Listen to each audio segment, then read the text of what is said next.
Okay, happy Duno. I have a fantastic video for you today and a fantastic Starship that you should be able to build without too much investment into your skill tree. You're not going to get away with no investment, but you're not going to get away with very little investment in any part of this game. So, let's get started. Need some work done? Sure, have at it. Okay, so here we are at the ship services in Wolf, right? The den. And welcome to the Sunnyside Gup. The Sunnyside Gup is a Class B ship. We can see right here. It has a crew availability of 7. Its shield is a little bit low at 732. Its cargo hold is a generous 10,100 and change. And it is in general an outstanding vessel. I find its design ethos compelling, and it is not the final ship in this series of Gups, but this is the Sunnyside Gup. Ooh, let's take a look at our guns real quick. So what we've got here, we've got the PB-175 Hellion Beam, a Class B weapon with a 3,000 meter range. Its fire rate is only 2.5, but we've got 2 of them on the ship, dangling off the back. They do hull and shield damage of 29 per shot, which is extremely respectable, especially at range. And because it handles shields and hull, you don't need to worry about not firing it at any sequence during your battle. You can simply pick bad guys and wait for them to achieve 3,000 range, and then begin to wipe them out. I like to marry multiple weapons into the same sort of range. So we have our Dragon 241P pulse lasers. Now, these don't do as much hull damage. They only do 5. They do 15 shield damage, and their range is 1,000. They're also Class B weapons. The idea here is that we do not activate them unless a vessel is capable of flying toward us for 2,000 meters while being hit with the first weapons. If they manage 2,000 meters of that range, then they get pulse lasered. So we're backing that up with a trio of 1,000 meter railguns with pure hull damage of 26 and shield damage of 8. So with the Guppy, for the first 2,000 meters of any engagement from 3,000 to 1,000, there are a pair of cannons doing some pretty significant damage to the shields. And if any vessel makes it past 1,000 meters, they are absolutely opened up on by the sort of weapons that will take advantage of, hopefully, at least their depleted shields. Making this, on a one-on-one fight, it is particularly devastating. I don't think it can go up against, say, the shield bearer, but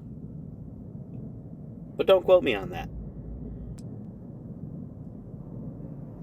Let's go over the engines. You see, this is fascinating. When you're looking at your ship, pre-ship builder, and you're going over your systems, here it says Nova 1030 engines. They're Class B. They have a max power of 6. There are 2 of them in pair, so they're 3 power apiece. But that is actually only disclosing one of the 2 different engine platform packages that are on the Sunnyside Gup. The Nova 1020s, I believe, are the bottom motors, the fat stick-looking things that are coming out the bottom nacelles. But there's motors up at the top too, and we'll take a look at those in the build menu. Now, when it comes to the shield, what do we have here? We've got a 22T Defender shield generator by Dogstar.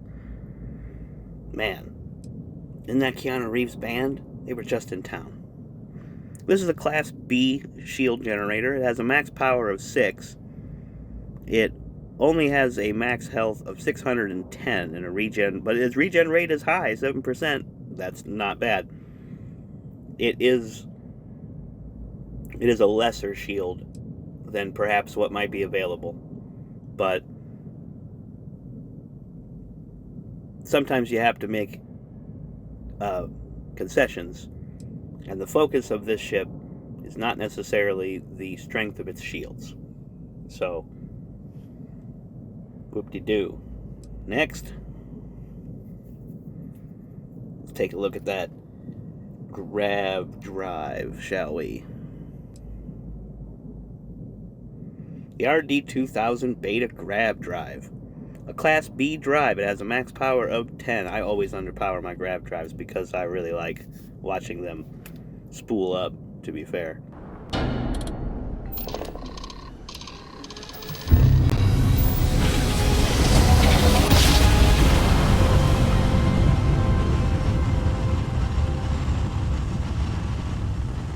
Okay. So what we're going to do, let's take this ship apart and get a good look at the way it's configured and why it is such an effective and efficient machine.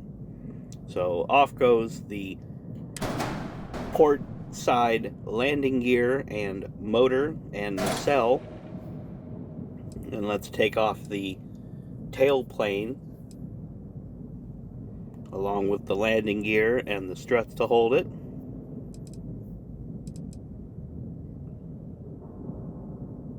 And you can see right here, this is where those Hellion beams are chilling.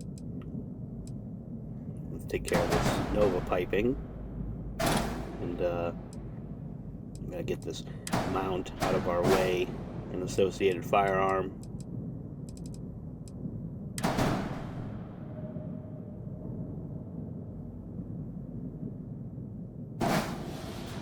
All right, now that that's out of the way,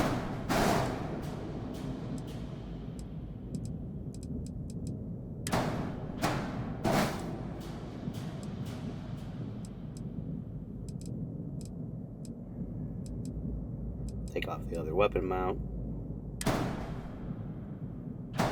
Okay.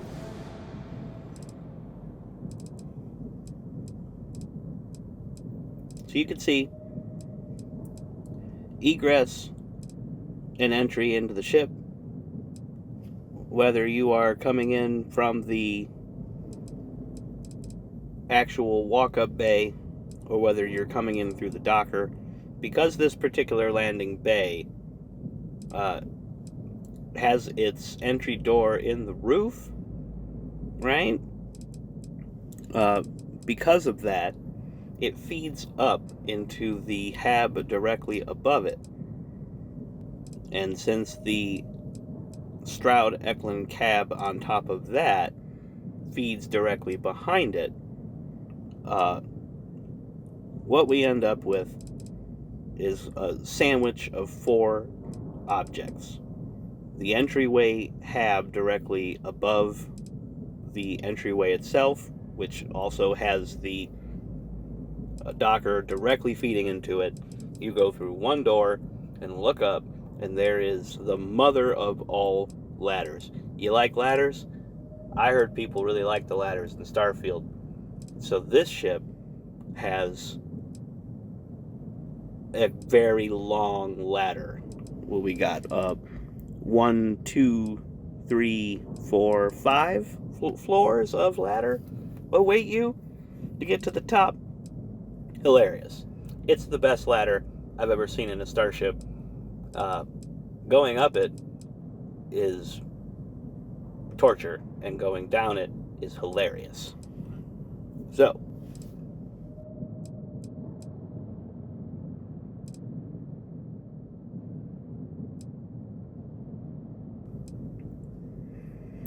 we can see it's a Hope 4 landing bay. That's the landing bay that feeds upbound.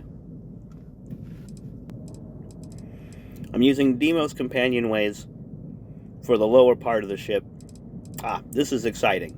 We can take that one hab out And you'll notice that it immediately detaches the top of the ship from the bottom of the ship, just one part removed. And that allows us to double-click the entire balloon top area of the ship and move it all at once. Nice and easy. That's also really good for if you want kind of a two-tone paint job, because that way you can just pop off the part that's going to be one paint style. You see. Let's go ahead and take all the cargo off. We're going to take all of the accoutrement off of this balloon top here until we can get a look at the halves and how they're oriented. So step one, we'll get the cargo off the vessel. The bottom cargo panels are just decorative. So we can see that is 10 Galleon S202 cargo holds, plus a little bit of Stroud Eklund work to hold it together, make it look nice. And now what we're looking at is, pretty sure all of these Kirby parts are Tayo. Except for that Hope Tech forward bumper thing. That's nice. It really ties stuff together. I'm a fan. We got the Tayo curves, a little bit of Stroud Eklund, those long 2x1 slats. Well, we've got a Nova piece down there upside down for the front, right? That's lovely looking.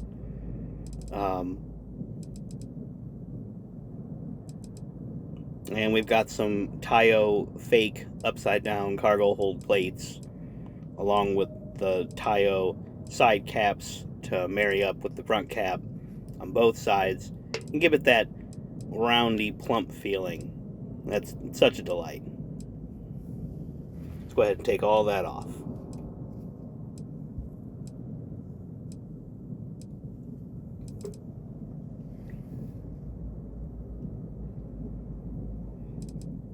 Let's put it way over to the side, I suppose.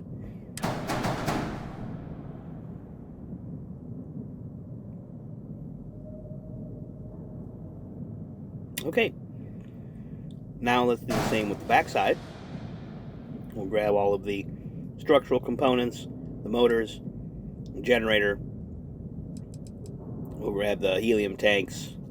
Hey, let's grab these shielded cargo containers and take them over with the rest of the cargo. Definitely.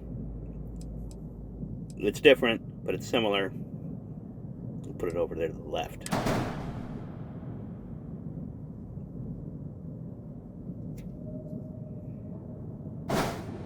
Okay, now let's go ahead and take the back end off the boat.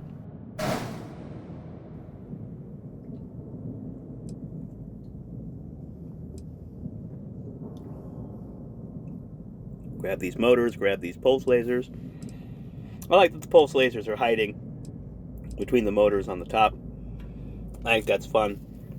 I'm an old hat for EVE Online, and in EVE Online and really any really good space game, you'll find that your sight lines between you and the target are just all over the place. They're constantly shifting, and as cool as it is to have guns pointed forward, space combat doesn't really work that way, so I try not to worry about it.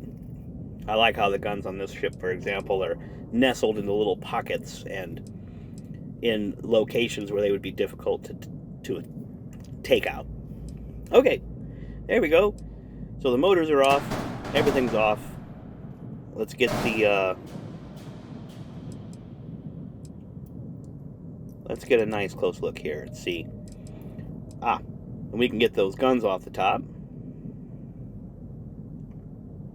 And we'll get the rest of the landing gear and nacelle work off the bottom. And then we can really just boil this down. Okay. Get those Hope S5 landing gear. Get the shield generator. And off it goes.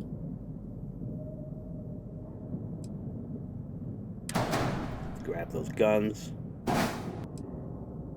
Those 3 beautiful rail guns. Good guns.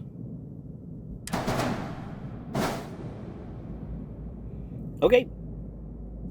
Now we'll need to put our Deimos hab. We'll need to put the Deimos hab back in there. Okay, and now we have a connection back to the cockpit. We can double click all the habs as one and jimmy them back to the plug. Bam. Just like that. And now, we ought to be able to get some sort of look at the way this contraption is laid out.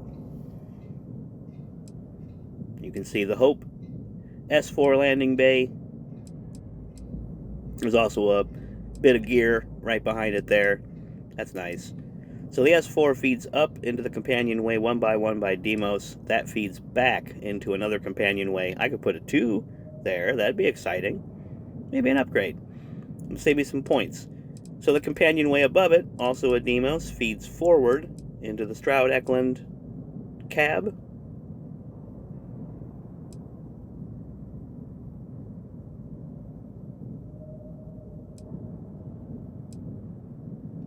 Up through the Hope Tech companionway and up into the workshop, which is the first floor of the ship. So you walk through the workshop and through the science lab, maximizing ease of access for any sort of modifications, up to the control station, and up through there again to the captain's quarters.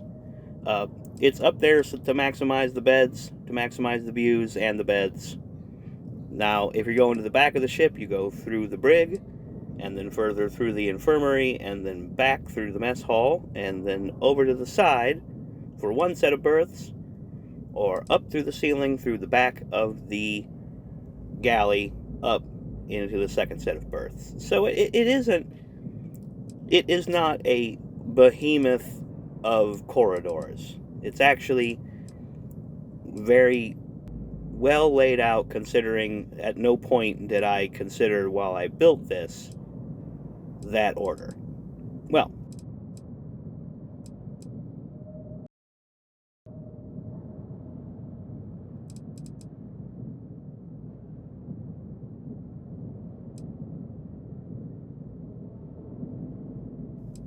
okay, so now we can just hit the Control Z and we can do the undo button. The motors go back on. The cargo containers go back underneath of it for shielded cargo. The front clippings and structure go back on the front. The heavy 10,000 cargo on the top. And then it comes back over the top. We remarry it with that Deimos companionway. And then we grab all them parts. Remember, we're Control Z-ing, so it's the opposite of how we pulled it apart. We're going to get the rear plane attached to the back of the lower structure like that. And then finally we're going to grab the side and bring it back together. And that's the Sunnyside Gub. Boy howdy, what a treat. So I like to think of the Sunnyside Gub as a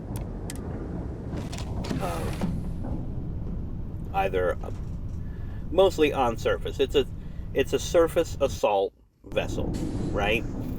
But rather than assault and crack the egg and leave it cracked, the Sunnyside Gub has the sort of storage necessary to bring an industrial presence to bear in addition to an assault presence. Although these two things can be mixed up in a bucket when largesse and wealth expenditure itself becomes a weapon. Surely any Freestar will tell you that the UC definitely brings their pocketbook to bear in any battle, right? So this is like that. This is a marine planetary insertion vessel designed to weather any sort of counter interdiction. And while it does not have the ability to move around very fast,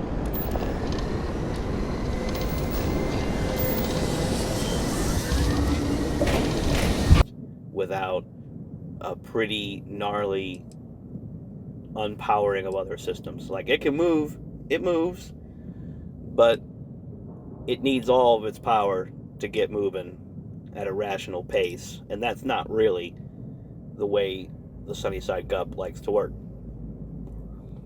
The way you use a guppy is when you fly into a system, you fly in with your grab drive barely powered, and you fly in with your engines barely powered. After all, If there are no bad guys when you appear at your destination, then you can simply put power into the engines and move on. But you're going to take them from the guns, because before you jump in a guppy, you take minimum power and place it in the grav. So yeah, you're going to wait there for 8 seconds, or maybe 10, while this thing calculates its grav jump. That's fine. We're not running once we get there. So 1 tick of power in the grav drive is all I'm looking for. 2, 3 ticks into the engines, specifically because sometimes you have to pop the motor and make a little noise in order to get some of those sneaky, hard to see, spoilery folk to come out of their stealth mode. So popping your boost, flying around a little bit, that's a great way to make sure that they notice you're there. So a couple points in there, but before I jump in a guppy, the long range gun is fully powered. And I've already put maybe half and half into the shorter range weapons. After all, they're only going to come in handy if and when a particular opponent can weather 2,000 meters of sustained long distance Hellion fire. Nasty. It's nasty. So that's how we do it. And that way, if you pop into a system and there's baddies there already, well, your motor isn't going to help you. Going fast isn't really going to be an issue as long as they're at range. If they're at range, then you got them. You got them. It's unlikely that you've got a ship in front of you tough enough to weather what you're going to give them. And if they are tough enough, it's only going to get them to 1,000 meter range, at which point the guppy unloads with levels of power that haven't been dealt. So serious business for anything that comes too close. That's nice.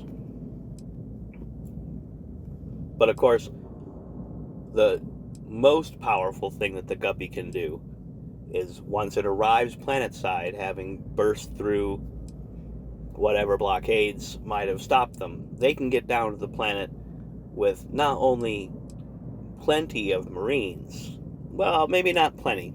That's going to be one of the downsides of the guppy. I'm fair. Yeah, I want to be fair. I love the guppy. The Sunnyside Gup is a great configuration, but it does lack a luxurious number of beds. Right? So many beds that you can picture multiple families going on a sojourn on this ship. Not really.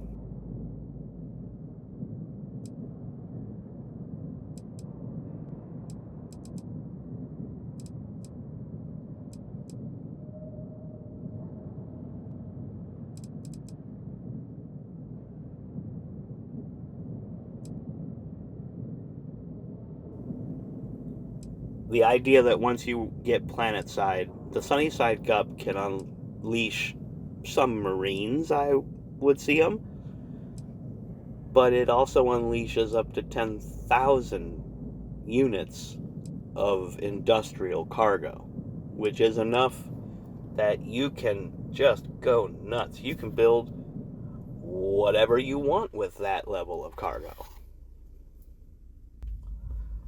Well, I like the idea that you've got a vessel that is all business on the bottom and all business on the top, too. Nothing but business. Conspicuously business. And when it comes to this particular character, this build as a Starship engineer and industrialist, business everywhere you look is the MO for a Duno ship. And the Sunnyside Gup is definitely a Duno ship. Well, I hope you liked this. I hope you enjoyed it. I'm definitely going to get some shots of the interior, I think. Hopefully we'll be rolling by the time I get to this part of the babble. I hope you're having a good time with Starfield. I hope you are just enjoying it up and down. I hope it really treats you. I know that there's a lot of mixed feelings out there, but it's important to remember that a lot of people make a business out of mixing feelings. So it's okay if folk want to make a big deal in the interest of getting your attention.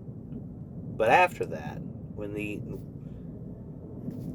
those feelings don't have to be your feelings, even if you find the folks who have those feelings extremely entertaining, right? So it is cool. I'm just really happy that there's been so much really cool video work involving Starfield. I can't tell you how much I look forward to sharing with you the ship that came after the Guppy. A further expression of this design ethos is on the way. Please let me know if you really like this video and you can't wait to learn more about the way Duno makes ships. And absolutely, if you see this video and you like it and it gave you inspiration, and maybe there's something that you made that was going to come out one way, but after you saw this video it came out a slightly different way, do tell. I can't wait to see it. And other than that, thank you for enjoying the Guppy. Thank you for taking a look. I think I'll close out the video with a couple shots of this thing obliterating bad guys in the sky. And maybe a shot of it getting blown up too, because it's not the perfect ship. But it's close. Happy Duno.